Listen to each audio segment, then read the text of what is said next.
देखिए बच्चों, ये कभी कभी मैंने अभी आपको जब पाठ्यक्रम की चर्चा किया तो उस सिलेबस में पहला ही यूनिट था BA 8 मतलब 211 में। तो BHU के पाठ्यक्रम में ये पहले ही पूछेगा कि भारतीय धर्म का अर्थ और उसके स्वरूप का वर्णन करते हुए उसकी विशेषताओं का विवेचना करिए। तो इसके मतलब मटेरियल मुझे कहीं मिल नहीं रहे थे, तो बहुत जगहों से मैंने कई चीज़ों को जोड़ा है। बहुत टाइपिंग हुई है इसमें, तो आप लोग समझ लीजिए। इसको कैसे 600 शब्दों में लिखिएगा वो आप समझें। तो हम इसको एक एक करके पढ़ते चलते हैं जिससे आपको अच्छे से समझ में आ जाए, और आप एक सुनते रहिए और इस वीडियो को देखते रहिए, ठीक है ना। तो लिखा हुआ भी पढ़िए, मेरा बोला हुआ भी सुनिए। तो धर्म भारतीय संस्कृति और दर्शन की प्रमुख संकल्पना है। धर्म को अंग्रेजी में रिलीजन, उर्दू में मजहब कहा जाता है, किंतु यह धर्म के अर्थ को सही रूप में परिभाषित नहीं करता है। साधारण शब्दों में धर्म के बहुत से अर्थ हैं, जिनमें से कुछ ये हैं। धर्म का एक अर्थ होता है कर्तव्य, एक होता है अहिंसा। अहिंसा ही परमो धर्म, आप लोग सुने होंगे। कर्तव्य मैंने क्यों कहा? पिता का धर्म, कि भाई पिता धर्म का पालन करिए, यानी पिता का कर्तव्य का पालन करिए। न्याय के रूप में धर्म का पालन होता है, मतलब न्याय के लिए। सदाचरण के रूप में धर्म को कहा जाता है, सद्गुणों के रूप में धर्म की व्याख्या मिलती है। पारलौकिक मान्यता या ईश्वर उपासना से जुड़े हुए शब्द के रूप में धर्म का अर्थ लिया जाता है। वास्तव में देखा जाए तो धर्म का शाब्दिक अर्थ होता है धारण करने योग्य। असल में यह संस्कृत के ध्री धातु से बना है, जिसका अर्थ ही होता है धारण करने योग्य, अर्थात जिसे सबको धारण करना चाहिए। यह विचार कर लें कि हिंदू, मुस्लिम, ईसाई, जैन, बौद्ध आदि धर्म न होकर के बल्कि संप्रदाय हैं, पंथ हैं या समुदाय मात्र हैं, और संप्रदाय किसी एक परंपरा के मानने वालों का समूह है। ऐसा स्वीकार किया जाता है कि धर्म एक व्यक्ति को सही अर्थों में मनुष्य बनाता है। तो अब अगर हम धर्म का शाब्दिक अर्थ देखें तो धर्म संस्कृत से भी उत्पन्न है, किंतु इसका अर्थ बड़ा है, व्यापक है। यह 3 अक्षरों से मिलकर बना, ध, र और म, ठीक है ना। अब ध देवनागरी का 19वां अक्षर है और त वर्ग का चौथा व्यंजन अक्षर है। यह संस्कृत के धीर धातु से निष्पन्न है या पैदा हुआ है। जी, इसी का अर्थ मैंने बताया था, धारण करने योग्य, अर्थात जीवन में जो धारण करने के लिए करने के योग्य है वही धर्म है, यानी अर्थात धारयति इति धर्म। गौतम ऋषि कहते हैं, यतो अभ्युदय निश्रेयस सिद्धि स धर्म यह, यानी जिस काम के करने से अभ्युदय और निश्रेयस की सिद्धि हो वह धर्म है। मनु ने मानव धर्म के 10 लक्षण बताए हैं। क्या? धृति, क्षमा, दमस अस्तेयम। धृति, क्षमा, दमो अस्तेयम, शौचम, इंद्रिय निग्रह, धीर, विद्या, सत्यम, क्रोधो, दशकम धर्म लक्षणम। तो धृति माने धैर्य, क्षमा माने दूसरों के द्वारा किए गए अपराध को माफ करना, क्षमाशील होना। दम माने अपनी वासनाओं पर नियंत्रण करना। अस्तेय माने चोरी न करना। शौच माने अंदर और बाहर से पवित्रता का भाव रखना। इंद्रिय निग्रह मतलब इंद्रियों को वश में रखना। धी माने बुद्धिमत्ता का प्रयोग करना। विद्या माने अधिक से अधिक ज्ञान की जिज्ञासा रखना। सत्य यानी मन, वचन, कर्म से सत्य का पालन करना। और अक्रोध यानी क्रोध नहीं करना। ये 10 मानव धर्म के लक्षण हैं। अब यह भी कहा गया है कि श्रूयताम धर्म सर्वस्वम श्रुत्वा चैव अनुवर्तिताम आत्मनः प्रतिकूलानि परेशान न समाचरित। धर्म का सर्वस्व क्या है? सुनो और उसको सुनकर उस पर चलो। अपने को जो अच्छा न लगे वैसा आचरण दूसरों के साथ नहीं करना चाहिए। ठीक है। ऋषि वात्स्यायन मानते हैं कि मानव के लिए धर्म मनसा वाचा कर्मणा होता है और यह केवल क्रिया या कर्मों से जुड़ा हुआ नहीं है, बल्कि धर्म चिंतन और वाणी से संबंधित माना जाता है। मौर्यवंशी शासक अशोक मौर्य धर्म यानी धम्म की व्याख्या इस रूप में परिभाषित करता है। अपने उसने दूसरे स्तंभलेख में अशोक स्वयं प्रश्न करता है कियम चु धम्मेति, कि धम्म क्या है, और अपने दूसरे और 7वें शिलालेख के माध्यम से वो इसका उत्तर भी देता है। अपासीनवे बहुकयाने दया दाने सचे सोचये माधवे साधवे च, यानी कम से कम पाप करना। अपासीनवे, अपा मतलब कम से कम पाप करिए, बहुकयानी बहुत से लोगों का, कयानी माने कल्याण करिए, दया दान करना, सचे माने सत्य बोलना, सोचे माने तो सचे हो गया सत्य बोलना, सोचे माने पवित्रता के साथ रहना, स्वभाव में माधवी माने मधुरता होना चाहिए, और साध्वी माने साधुता बनाए रखना ही, विनम्रता बनाए रखना धम्म है। और आधुनिक विचारकों के अनुसार ये पारलौकिक मान्यताओं से ज़्यादा जुड़े हुए दिखाई पड़ते हैं। तो उनका अर्थ है, टेलर कहते हैं कि धर्म का अर्थ किसी आध्यात्मिक शक्ति में विश्वास करने से है। क्योंकि ये लोग विदेशी विद्वान हैं तो वो रिलीजन के आधार पर इसकी व्याख्या करते हैं। दुर्खिम के कथनानुसार धर्म पवित्र वस्तुओं से संबंधित विश्वासों और आचरणों की समग्रता है जो इन पर विश्वास करने वालों को एक नैतिक समुदाय के रूप में संयुक्त करती है। डॉक्टर राधाकृष्णन के मतानुसार धर्म की अवधारणा के अंतर्गत हिंदू उन स्वरूपों और प्रक्रियाओं को लाते हैं जो मानव जीवन का निर्माण करती हैं और उसको धारण करती हैं। पाल टिलिक कहते हैं कि धर्म वह है जो अंततः हमसे ही संबंधित है। तो इस प्रकार से देखें तो अगर धर्म के प्रकार की व्याख्या करें तो धर्म के कई प्रकार हो सकते हैं, जिनमें जो प्रमुख प्रकार हैं जो मेरे द्वारा बनाए गए हैं, इसलिए उसको हम रखे हैं। पहला कोटि मैंने रखा है सामान्य धर्म। इसके अंतर्गत मनुष्य के सांसारिक कर्तव्यों को रखा गया है, जिसमें वो सामाजिक और सांसारिक जिम्मेदारियों का निर्वहन करता हुआ दिखाई देता है।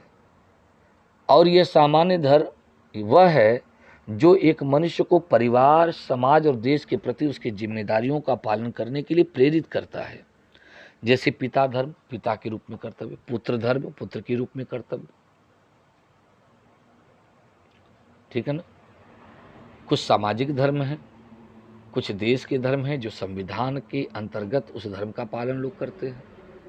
विशिष्ट धर्म क्या है? इसके अंतर्गत रीति रिवाज, परंपराओं, ईश्वर के प्रति विश्वास, पारलौकिक मान्यताओं को रखा जा सकता है जो मनुष्य को नैतिकता और पवित्र आचरण का पालन करवाती है। साथ ही उनके लिए परंपराओं के निर्वहन तथा उस धर्म के नीति नियमों से संबंधित पुस्तकों के माध्यम से, जैसे कुरान है, हदीस है, श्रीमद् भागवत गीता है, वेद हैं, पुराण हैं, बाइबिल है, उनके माध्यम से ईश्वर से संबंधित आस्था की वृद्धि भी कराती है। और इसमें विशिष्ट धर्मों में आता है वैदिक धर्म, मुस्लिम धर्म, सिख, ईसाई, पारसी, बौद्ध, जैन इत्यादि। इनको मैं पारलौकिक धर्म भी कह सकता हूँ। तीसरा है आपद धर्म। संकट काल में अपनाए गए कर्तव्य को आपद धर्म कहा जाता है। उदाहरण स्वरूप किसी ब्राह्मण को लेते हैं, यदि उसका भरण पोषण कर्मकांड अथवा पूजा पद्धति के द्वारा संभव न हो तो इस दशा में वह क्षत्रियोचित या वैश्य संबंधी कार्य कर अपना और अपने परिवार का भरण पोषण करता है। इसे ही आपद धर्म कहते हैं। और आपद धर्म में वह अपने परंपराओं और नियमों से विपरीत जाकर के अपने कर्तव्यों का पालन करता है। एक है गुणवाचक धर्म। इसका संबंध प्रकृति या स्वभाव को दर्शाने के लिए किया जाता है। जैसे पानी का धर्म है शीतलता प्रदान करना, आग का धर्म है उष्णता प्रदान करना। ठीक है ना। पुष्पों का काम है कोमलता प्रदान करना या महकना। ठीक है ना। तो इस प्रकार से ये गुणवाचक धर्म है। एक है आपका व्यवसायिक धर्म। समाज में विभिन्न जातियों के लोग होते हैं, जिनके अपने अपने कुछ कर्म निर्धारित हैं। जैसे ब्राह्मण का धर्म है अध्यापन, कर्मकांड करना। वैश्य का धर्म है व्यापार करना। ग्वाले का धर्म है दूध बेचना। क्षत्रिय का धर्म है रक्षा करना। शूद्र का कर्म है सेवा करना।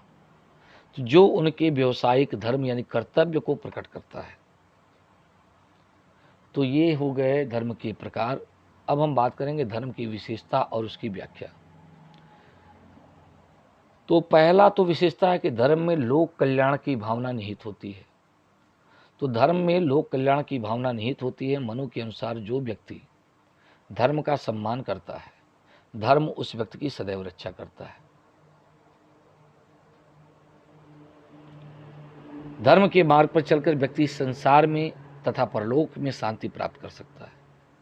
क्योंकि मनुष्य समाज में रहकर अनेक प्रकार के क्रियाकलाप करता है, अतः धर्म उसके सामाजिक आचरण को एक निश्चित और सकारात्मक रूप प्रदान करता है।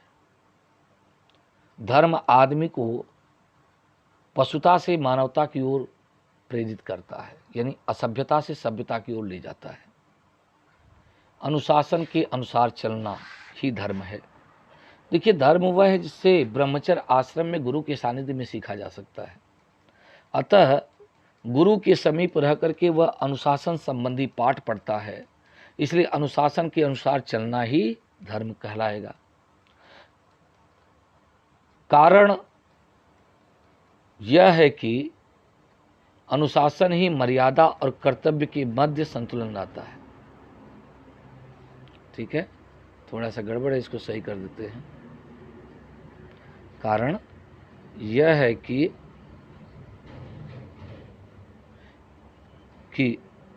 अनुशासन ही क्या करता है,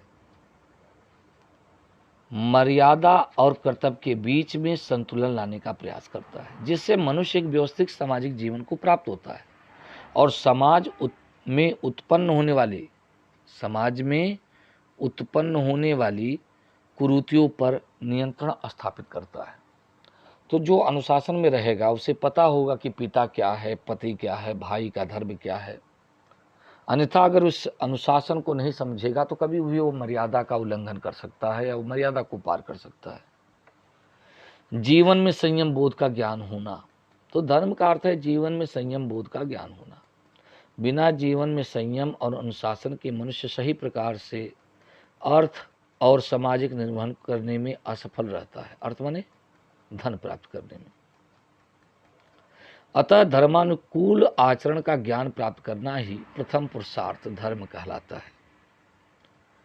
अगला है नैतिकता और मूल्यों का विकास। अगर देखा जाए तो धर्म सदाचार और नैतिक आचरण के विकास में सहायक होता है। सामाजिक नियमों का पालन करना ही नैतिकता है और आशाप्रद व्यवहार करना ही सदाचरण है। यह बात मनुष्य धर्म के द्वारा ही सीखता है। इस प्रकार धर्म ही प्रत्येक समाज में नैतिक स्तर को बनाए रखता है।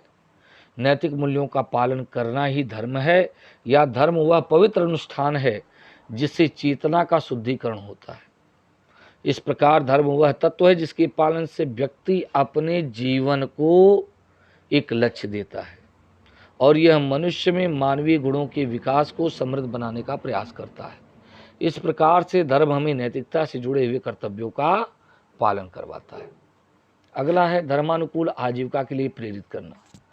देखिए, पुरुषार्थ चतुष्टय के अंतर्गत धर्म तथा काम की तुलनात्मक श्रेष्ठता का प्रतिपादन करते हुए कहा गया है कि त्रिवर्ग में यानी धर्म अर्थ काम में पर से पूर्व श्रेष्ठ है। यदि काम से श्रेष्ठ अर्थ है और कारण बिना अर्थ के गृहस्थ आश्रम और काम की पूर्ति संभव ही नहीं, और अर्थ से श्रेष्ठ धर्म है, क्योंकि अर्थ को किस प्रकार से उपयोग या अर्जन किया जाए या उसके व्यय को कैसे व्यय किया जाए वो धर्म नियंत्रित करता है, जिसके कारण धन नैतिकता और संयम से युक्त होता है। अतः धर्म धर्मानुकूल अर्थात धर्म के अनुकूल अर्थ के उपार्जन को मान्यता देता है ताकि समाज अव्यवस्थित स्वरूप को प्राप्त न हो।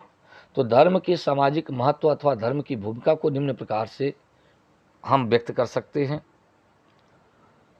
समाजीकरण। धर्म का संबंध भावनाओं से होता है।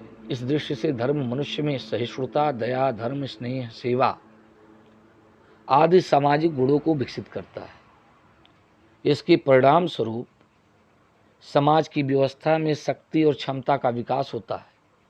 धर्म व्यक्ति के व्यवहारों को भी नियंत्रित करके सामाजिक नियंत्रण में महत्वपूर्ण योगदान देता है। अगला है धार्मिक संगठनों की प्रेरणा। धर्म के माध्यम से समाज में विभिन्न प्रकार के धार्मिक संस्थाओं का निर्माण होता है, संगठनों का विकास होता है, और ये धार्मिक संगठन संस्थाएं समाज में स्थिरता ला करके सामाजिक संगठन को शक्तिशाली बनाते हैं। अभी हमने बात किया था सद्गुणों का विकास। धर्म पर विश्वास होने के कारण समाज के अधिकांश व्यक्ति प्रत्यक्ष या अप्रत्यक्ष रूप से अपने जीवन को धार्मिक आदर्शों के अनुसार ढालने का प्रयास करते हैं और इसके परिणाम स्वरूप उनमें अनेक मानवीय गुणों का विकास होता है। ईश्वरीय सत्ता का अनुभव। धर्म का संबंध एक सर्वशक्तिमान अलौकिक सत्ता से है, इसलिए अधिकांश व्यक्ति अपने अच्छे बुरे सभी कार्यों, कष्ट या विपत्तियों को ईश्वरीय इच्छा का प्रतीक मानते हैं। इस तरह व्यक्ति में कष्ट के समय में अपूर्व शक्ति का विकास होता है। सामाजिक समस्याओं का समाधान। मानव जीवन में व्याप्त समस्याओं के समाधान के लिए समाज में अनेक संगठनों और संस्थाओं का जन्म हुआ। धर्म वह शक्ति है जो व्यक्ति में आत्मविश्वास जागृत करता है। परिणामतः मनुष्य धर्म के माध्यम से सामाजिक समस्याओं से मुक्ति पाते हैं। जैसे दैजा हो विवाह के समय में, तो समाज के लोग मिल करके उस धार्मिक कृत्य को पूरा करने में अपना सहयोग देते हैं। पूर्त धर्म यानी लोक कल्याणकारी कार्य करते हैं, चाहे तालाब, प्याऊ बनवाना, कुआं खुदवाना, मंदिर निर्माण करना। ठीक है, तो बहुत सारी जो समस्याएं हैं गांव में होती हैं, उनका भी समाधान धर्म के माध्यम से होता है। पवित्रता की भावना का विकास।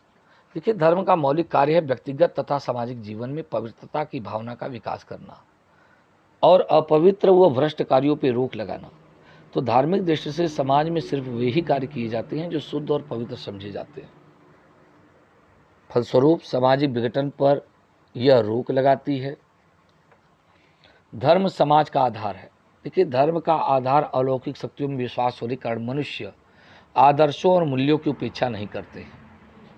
फलस्वरूप समाज में शांति, व्यवस्था और एकता का विकास होता है। पिता, पुत्र और परिवार के बीच में एक मधुर संबंध का निर्माण करता है। सामाजिक तनाव को रोकना। धर्म एक ऐसा साधन है जो मनुष्य को चिंता और निराशा जैसे मानसिक तनाव से मुक्ति दिलाता है। भजन कीर्तन के माध्यम से मनुष्य अपने दुखों को ईश्वर को समर्पित करता है और उसी रूप में ईश्वरीय इच्छा मान करके एक आशावादी दृष्टिकोण से फिर से नए सिरे से अपने जीवन में संलग्न हो जाता है। अगला है सुरक्षा की भावना का विकास।